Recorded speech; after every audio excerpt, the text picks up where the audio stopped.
చాలా జనగర్జన కోసం గులాబీ సైన్యం ఉత్సాహంగా ఎదురుచూస్తుంది. లక్షలాదిగా తరలివచ్చేందుకు గ్రామాన రైతులు, యువత, మహిళలు సై అంటున్నారు.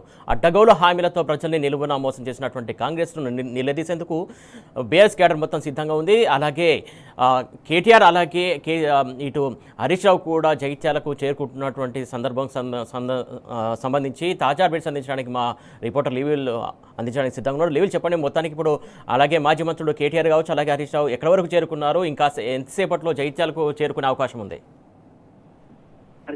కొద్దిసేపటి క్రితమే BRS working president KTR, BRS party assembly శాసనసభ deputy floor leader Harish Rao ఇద్దరు జగిత్యాల పర్యటన కోసం బయలుదేరారు.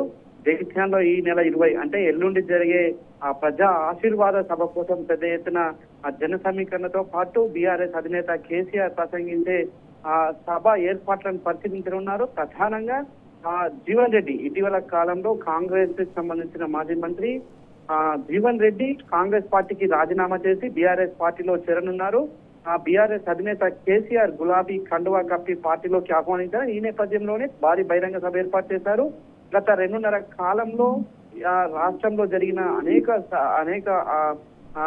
విషయాలు, అనేక ఇబ్బందులు, రైతాంగం ఎదుర్కొంటున్న సమస్యలు, ఇటు తెలంగాణ ప్రజానికం ఎదుర్కొంటున్న సమస్యల పైన బీఆర్ఎస్ అధినేత కేసీఆర్ ప్రసంగించనున్నారు. ఇవాళ రాష్ట్రంలో పూర్తిగా కాంగ్రెస్ పాలన వచ్చిన తర్వాత అడ్డగోలు హామీలతో అధికారంలోకి వచ్చి ఇవాళ అగమ్య గోచరంగా చేస్తున్న ఈ పాలనను చర్మగీతం పాడేందుకు మార్పు రావాలి, కాంగ్రెస్ పోవాలని ఏదైతే నినాదం ఉందో ఆ నినాదం ఇవాళ జగిత్యాల వేదికగా సింహగర్జన తరహాలో ఇవాళ ఒక భారీ బహిరంగ సభ ఏర్పాటు చేస్తున్న నేపథ్యంలో ఏర్పాట్లను పర్యవేక్షించనున్నారు. ఏర్పాట్ల పర్యవేక్షణ అనంతరం ముఖ్య కార్యకర్తల, ముఖ్య నాయకుల సమావేశంలో బీఆర్ఎస్ వర్కింగ్ కేటీఆర్ తో పాటు డిప్యూటీ చౌదరి హరీష్ రావు పాల్గొని జన సమీకరణకు సంబంధించిన దిశానిర్దేశం చేస్తారు. అనంతరం మీడియాతో మాట్లాడి అక్కడి నుంచి తిరుపయనం ఎదురు. అయితే ఈ నేపథ్యంలోనే జీవన్ రెడ్డితో పాటు జీవన్ రెడ్డి సంబంధించిన చాలా మంది జగిత్యాలకు సంబంధించిన కాంగ్రెస్ పార్టీకి సంబంధించిన సర్పంచులు, కాంగ్రెస్ పార్టీకి సంబంధించిన ముఖ్య నేతలంతా కూడా అధినేత కేసీఆర్ సమక్షంలో బీఆర్ఎస్ పార్టీలో చేరిన నేపథ్యంలో ఈ సభ ప్రాధాన్యత సంతరించుకుంది. అంతేకాకుండా కేసీఆర్ రాక కోసం ఇవాళ యావత్ తెలంగాణ సమాజం అంతా కూడా చూస్తుంది. ఇవాళ ఏదైతే 2.5 కాలంలో రోజువారీగా సమ్మెలే తప్ప ఎక్కడ కూడా సంక్షేమం లేదు.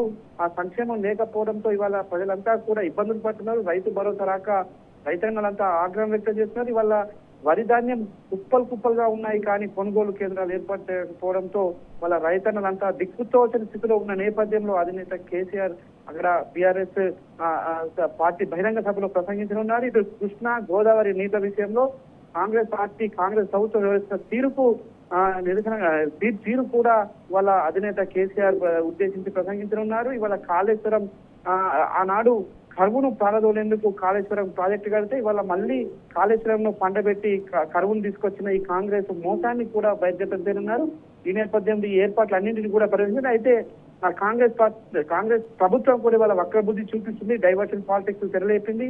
ఇవాళ అధినేత కేసీఆర్ 20 సభ ఉన్నదని తెలిసి అదే రోజు ముఖ్యమంత్రి మేడిగడ్డ పర్యటన పెట్టుకోవడం కావచ్చు, అక్కడ ఇవాళ సభ జరుగుతున్న ప్రాంగణంలో NH హైవే సంబంధించి అధికారులతో అడావిడి చేపించి అక్కడ ప్రజలు రాకుండా రోడ్డును అడ్డుగా తవ్వించిన పరిస్థితి. ఇవన్నిటి నేపథ్యంలో ఇవాళ మరి కాసేపట్లో deputy floor Harish Rao, working president KTR అక్కడ పర్యటించి పలు కీలక సూచనలు చేయనున్నారు. బహిరంగ సభ ఏర్పాట్లను పూర్తి స్థాయిలో పర్యవేక్షించి ఎల్లుండి జరిగే భారీ బహిరంగ సభను పూర్తి స్థాయిలో విజయవంతం అయ్యేలా మాజీ మంత్రి డిప్యూటీ ఫ్లోర్ హరీష్ రావు, కేటీఆర్ అక్కడ ముఖ్య నాయకుల సమావేశం ఏర్పాటు చేసి దిశానిర్దేశం చేయనున్నారు. సురేష్.